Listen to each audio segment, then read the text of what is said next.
श्री स्वामी समर्थ. श्री पितृसेवा. पितरांचा मान पहिला असल्याने पितरांची सेवा दररोज देवांच्या सेवेपूर्वी करावी. सकाळी स्नान झाल्यावर देवपूजेचे अगोदर दक्षिणेकडे तोंड करून पितृस्तोत्राचे पठण करावे. नंतर पितृसूक्त व बाह्य शांतीसूक्ताचे पठण अथवा हवन करावे. बाह्य शांतीसूक्ताचे शेवटचे 3 श्लोक क्रमांक 22, 23 आणि 24 यांचे सलग 3 वेळा पठण अथवा हवन करावे. शेवटी चित्रगुप्त व धर्मराज मंत्र यांचे 5 व 11 वेळा पठण हवन करावे व प्रार्थना म्हणावी. श्री स्वामी समर्थ. पितृसूक्त, बाह्य शांती सूक्त, चित्रगुप्त मंत्र 5 वेळा आणि धर्मराज मंत्र 11 वेळा हे मंत्रांचे पठण आपण आज या व्हिडिओमधून पाहणार आहोत.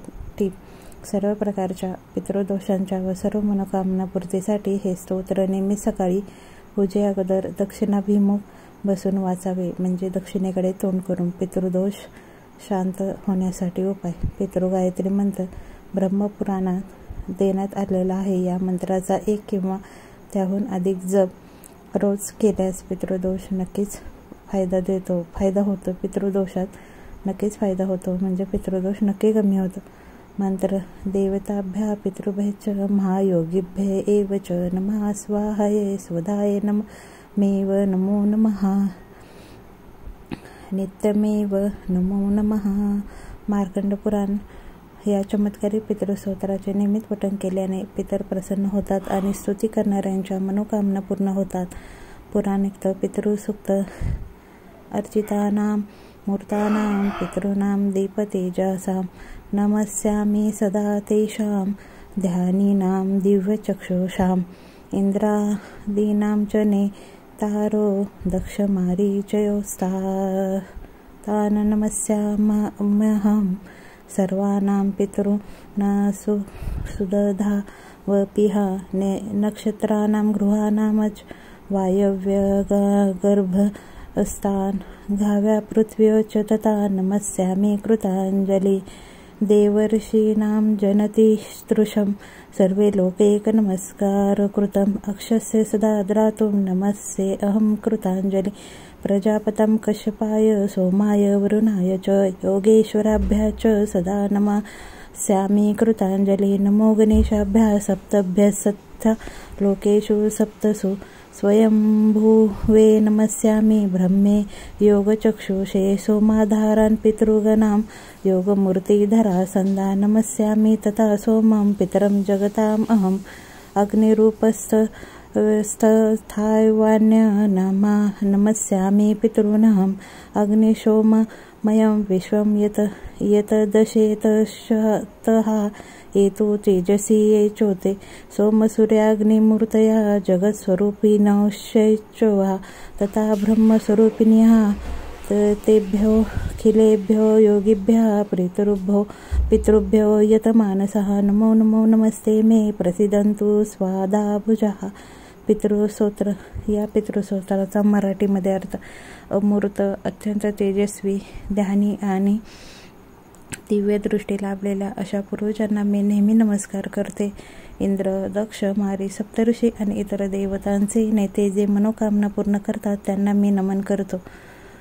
मनुसारखे राजे, ऋषी आणि सूर्यचंद्रांचे वीर, अगदी जल समुद्रातही मी त्या सर्व पूर्वजांना वंदन करते. तारे, ग्रह, वायू, अग्नी, आकाश, स्वर्ग आणि पृथ्वी या सर्वांचे नेतृत्व करणाऱ्या पूर्वजांना हात जोडून मी प्रणाम करते. हात जोडून मी त्या पितरांना नम्र अभिवादन करतो, जे देवर्षीचे दाता आहेत, ज्यांच्या सर्व जगत पूजा करतात आणि जे शाश्वत फळ देतात. प्रजापती, कश्यप, सोम, वरुण आणि योगेश्वर यांच्या रूपात उपस्थित असलेल्या पूर्वजांना मी नेहमी हात जोडून नमस्कार करतो. सप्तलोकात स्थित असलेल्या 7 पितरांना वंदन. योगाची दृष्टी असलेल्या स्वयंभू ब्रह्माजींना मी विनम्र अभिवादन करतो. चंद्राच्या आधारे स्थापन झालेल्या आणि योगाचे अवतार असलेल्या पूर्वजांना मी विनम्र अभिवादन करतो. संपूर्ण जगाचा पिता सोम यांनाही मी नमस्कार करतो. मी इतर पितरांना अग्नीच्या रूपात प्रणाम करतो, कारण हे संपूर्ण जग अग्नी आणि सोमाने भरलेले आहे. मी एकाग्रचित्तेने त्या पितरांकडे लक्ष देतो, जे तेजात स्थित आहेत, जे चंद्र, सूर्य आणि अग्नी यांच्या रूपात दृश्यमान आहेत आणि जे जगाचे रूप आणि ब्रह्माचे रूप आहेत त्याला पुन्हा पुन्हा वंदन. ते स्वयंभू पितर माझ्यावर प्रसन्न व्हावेत. श्री स्वामी समर्थ. विशेष मार्कंडेय पुराणात महात्मा ऋषी यांनी केलेल्या पूर्वजांच्या स्तुतीला पितृस्तोत्र म्हणतात. पितरांचे सुख प्राप्त करण्यासाठी या स्तोत्राचे पठण केले जाते. या स्तोत्राला मोठा महिमा आहे. श्राद्ध वगैरे प्रसंगी ब्राह्मणांच्या जेवणाच्या वेळीही त्याचे पठण म्हणजे या स्तोत्राचे पठण करण्याची परंपरा आहे. श्री स्वामी समर्थ. श्री स्वामी समर्थ. बाह्य शांती सूक्त पाठ. नमो वः पितरो यच्छविहा तस्मै नमो वः पितरो यत् अस्यो न तस्मै नमो वः पितरः स्वदा वः पितरः नमस्तु ते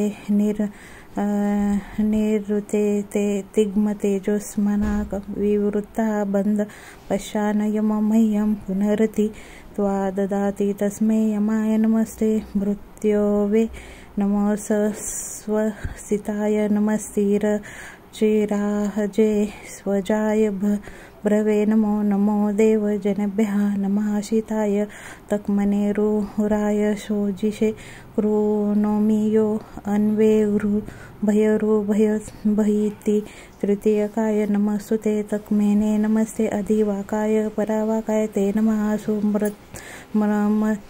मृत्यो ते नमो धूमृत्यो ते इदं नमः नमस्ते यातो धानेभ्यो नमस्ते भेजेभ्यो नमस्ते मृत्यो मूलेभ्यो ब्रह्मेभ्यो इदं नमः नमो देववेदेभ्यो नमः राजवेदेभ्यः अदो ये विश्वानां वधास्तुभ्यो मृत्यो नमस्तुते ते नमस्ते नारदा नुष्टा विदुषे वशा कत्मासाम्भिसं तं या मद्वाह परा भवेत नमस्ते विद्येतु नमस्ते स्वनीय त्वेने नमस्ते सत्वशमने येना दूढाशयस्यासि नमस्ते सत्वायते नमस्तु परायते नमस्ते प्राणप्रतिष्ठासीनायोत् ते नमः नमस्ते सत्वायते नमस्तु परायते नमस्ते रुद्रप्रतिष्ठासीनायोत् ते नमः नमस्ते जायमानायो जाताय उत ते नमः वालेभ्यः शपेभ्यो रूपायाध्येय ते नमः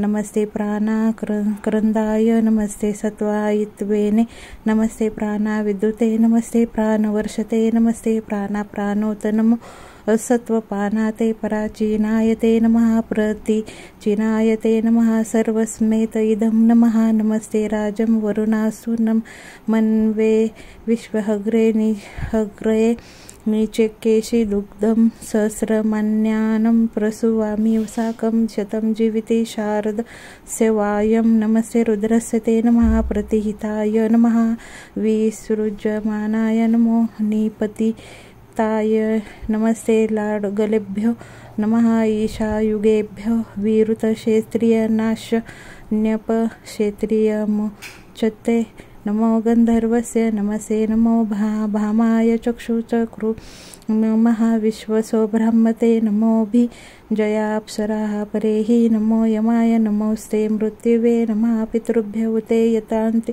उत्पारणस्य यो वेद मतमग्नि पुरोदेवे अरिष्टे तो तातये नमो रुद्राय नमस्तु तक्मे नमो राजेंद्र वरुणाय त्वशिमेते नमो दिवे नमः पृथ्वी नमः औषधिभ्यः नमो रुराय चव्यनाय नूदनाय धृणश्वे नमः शीताय पूर्वकामकृतवने नमो वः पितरवृजे नमो वः पितरो रसाय नमो वः पितरो भामाय नमो वः पितरो मनवे नमो वः पितरो यद घोरं तस्मै नमो वः पितरो यत्कृतं तस्मै. बाह्य शांती सुक्तम संपूर्ण चित्रगुप्त मंत्र 5 वेळा म्हणायचा आहे पाप दूर करण्यासाठी.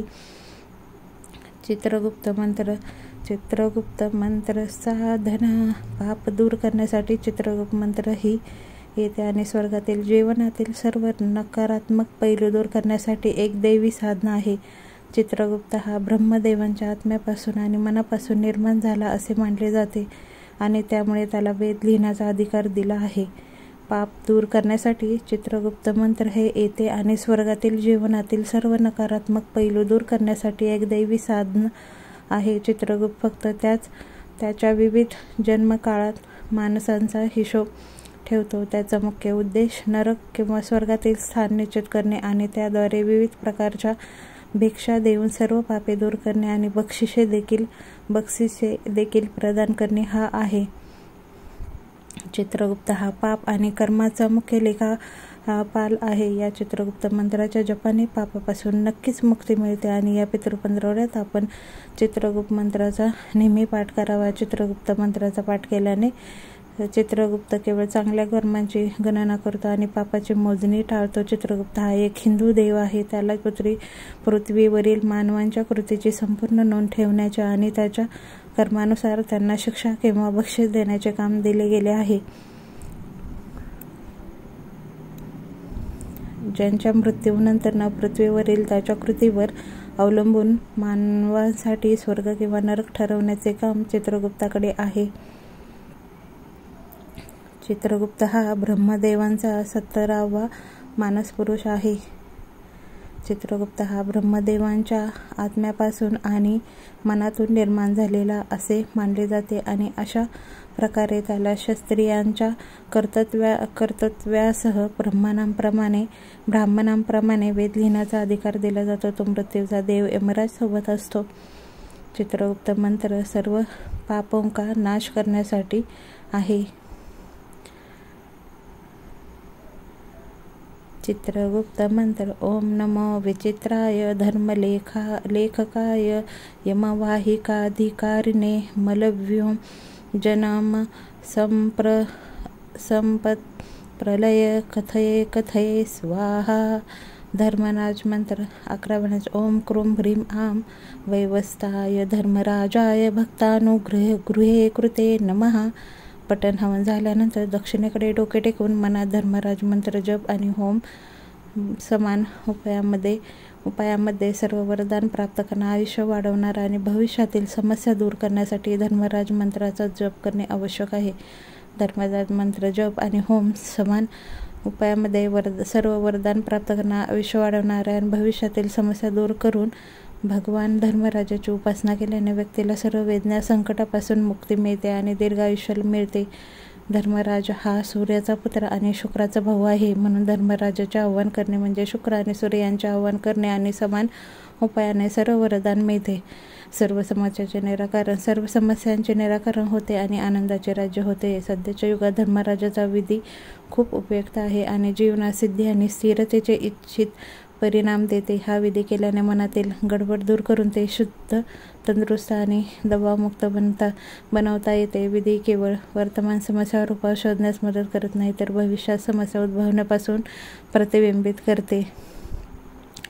धर्मराज मंत्र हा एक अतिशय शक्तिशाली मंत्र आहे. यामध्ये महान उपचारात्मक शक्ती आहे. हे असाध्य रोगापासून मुक्ती देते आणि पाप आणि क्लेश दूर करते. शरद पौर्णिमेला धर्मराज मंत्र जप आणि होमाचे फायदेशीर पैलू. धर्मराज मंत्र जप आणि होम हे सर्व वरदान समान प्रमाणात मिळवतात. होमामध्ये असाध्य रोग बरे करण्याची शक्ती आहे आणि एखाद्या व्यक्तीला दीर्घायुष्य प्रदान करते.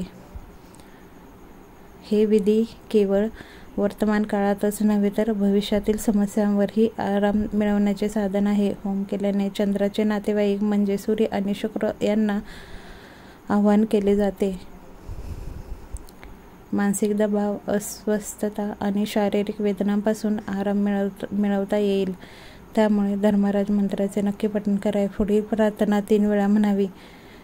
सर्व पितर संतुष्ट असोत, आनंदी असोत, प्रसन्न असोत. सर्व पितर संतुष्ट असोत, आनंदी असोत, प्रसन्न असोत. सर्व पितर संतुष्ट असोत, आनंदी असोत, प्रसन्न असोत. यानंतर हातपाय धुवून नंतरच नित्यनेमांची इतर देवदेवतांची सेवा करावी. श्री स्वामी समर्थ.